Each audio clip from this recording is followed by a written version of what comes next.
एक नदी अपनी जिंदगी की शुरुआत करती है। बारिश की बूंदें गिरती हैं और बर्फ पिघलती है। उनकी छोटी छोटी बूंदें इकट्ठा होती हैं। वो ढलानों से नीचे बहती हैं, छोटी छोटी धाराएं बनाती हैं जो बहते हुए मजे से गुनगुनाती हैं। ये धाराएं मिलकर बड़ी धाराएं बन जाती हैं। आखिरकार वो एक शक्तिशाली नदी में मिल जाती हैं जो जमीन पर अपना रास्ता बनाने के लिए तैयार होती है। जैसे जैसे नदी बहती है, उसकी गति और ताकत बढ़ती जाती है। वो अपने साथ चट्टान और मिट्टी के छोटे छोटे टुकड़े लेकर जाती है, जैसे कोई मूर्तिकार अपने औजार लेकर जा रहा हो। ये नदी के सफर की शुरुआत है, एक ऐसा सफर जो धरती का चेहरा ही बदल देगा। नदी को एक ऐसे अथक कलाकार की तरह कल्पना करो जो लगातार परिदृश्य को आकार और फिर से आकार दे रहा है। नदी एक जीवन रेखा है जो पौधों और जानवरों को पानी प्रदान करते हैं। ये प्रकृति की एक शक्ति भी है जो लगातार बदल रही है और विकसित हो रही है। इसका सफर प्रकृति की शक्ति का प्रमाण है, एक ऐसी शक्ति जो बना भी सकती है और मिटा भी सकती है। नदी एक कुशल मूर्तिकार है जो जमीन को आकार देने के लिए कई तरह के औजारों का इस्तेमाल करती है। इसका एक सबसे शक्तिशाली औजार है हाइड्रोलिक क्रिया, यानी पानी की अपनी ताकत। कल्पना करो कि नदी का बहाव किनारों पर जोर लगा रहा है, धीरे धीरे उन्हें बहा ले जा रहा है। ये एक अदृश्य हाथ की तरह है जो लगातार नदी के रास्ते को बदल रहा है।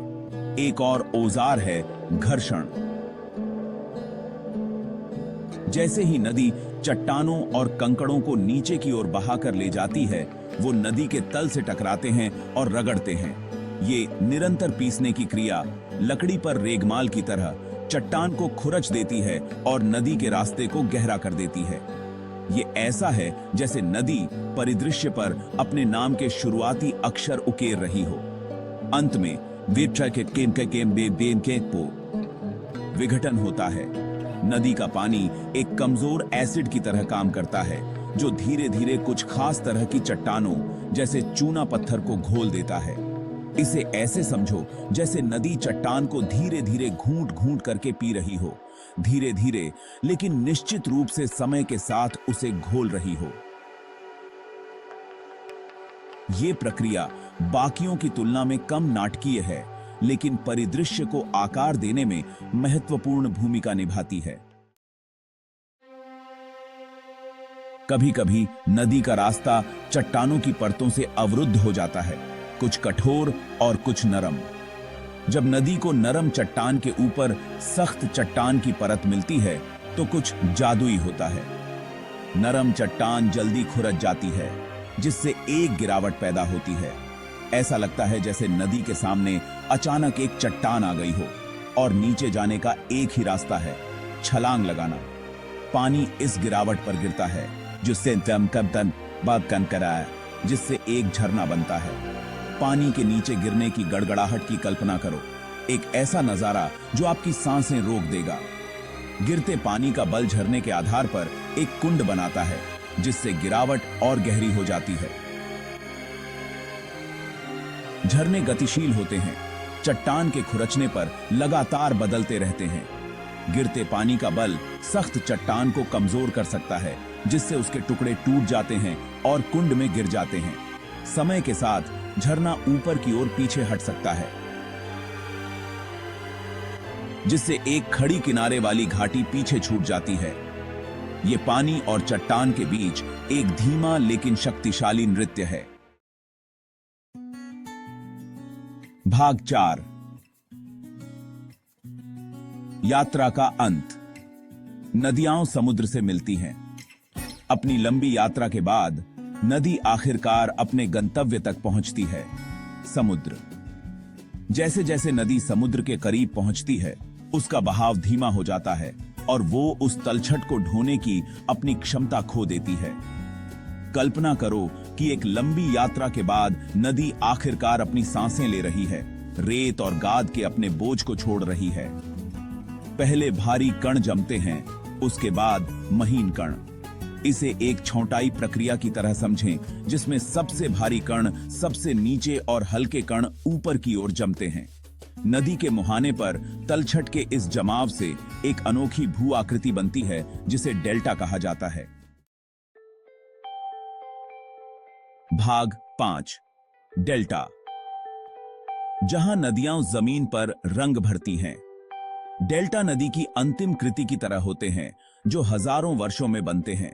वो जमीन के पंखे के आकार के क्षेत्र होते हैं, जहां नदी कई शाखाओं में बांट जाती है, जैसे धमनी से नसें फैलती हैं।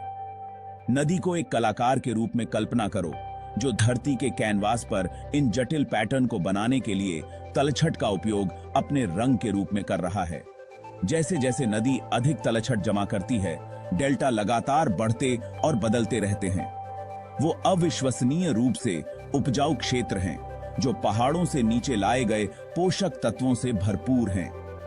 इन उपजाऊ भूमि ने सदियों से सभ्यताओं को बसाए रखा है, कृषि और बस्तियों के लिए उपजाऊ भूमि प्रदान की है। डेल्टा न केवल भूमि निर्माण के लिए महत्वपूर्ण हैं, बल्कि समुद्री पारिस्थितिक तंत्र में भी महत्वपूर्ण भूमिका निभाते हैं। वो विभिन्न प्रकार की मछलियों, पक्षियों और अन्य जलीय जीवन को आश्रय और प्रजनन स्थल प्रदान करते हैं। वो प्रकृति की परस्पर वर्बंडन हाइट का प्रमाण है, जहां नदियां और समुद्र जीवन की एक जीवंत टेपेस्ट्री बनाने के लिए मिलते हैं। भाग 6, कटाव और पुनर्जन्म का एक चक्र। एक नदी की यात्रा उसके पहाड़ी स्रोत से लेकर समुद्र में उसके डेल्टा तक कटाव और अवसादन का एक सतत चक्र है।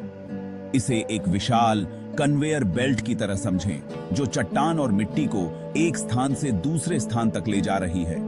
ये चक्र, जिसे कटाव और अवसादन चक्र के रूप में जाना जाता है, पृथ्वी की सतह को आकार देने के लिए आवश्यक है। कटाव पहाड़ों को घिसता है और घाटियों को उकेरता है, जबकि अवसादन डेल्टा और बाढ़ के मैदानों के रूप में नई भूमि बनाता है। ये एक संतुलनकारी कार्य की तरह है, जिसमें कटाव एक स्थान से दूर ले जाता है और अवसादन दूसरे स्थान पर जुड़ जाता है। विनाशकारी और रचनात्मक शक्तियों के बीच ये निरंतर परस्पर क्रिया सुनिश्चित करती है कि हमारा ग्रह हमेशा बदलता रहे, हमेशा विकसित होता रहे। अगली बार जब आप कोई नदी, झरना या डेल्टा देखें, तो पानी और तलछट की अविश्वसनीय यात्रा को याद करें। ये एक ऐसी यात्रा है जिसने लाखों वर्षों से हमारे ग्रह को आकार दिया है और आज भी ऐसा करना जारी है, जो हमें प्राकृतिक दुनिया की शक्ति और सुंदरता की याद दिलाती है।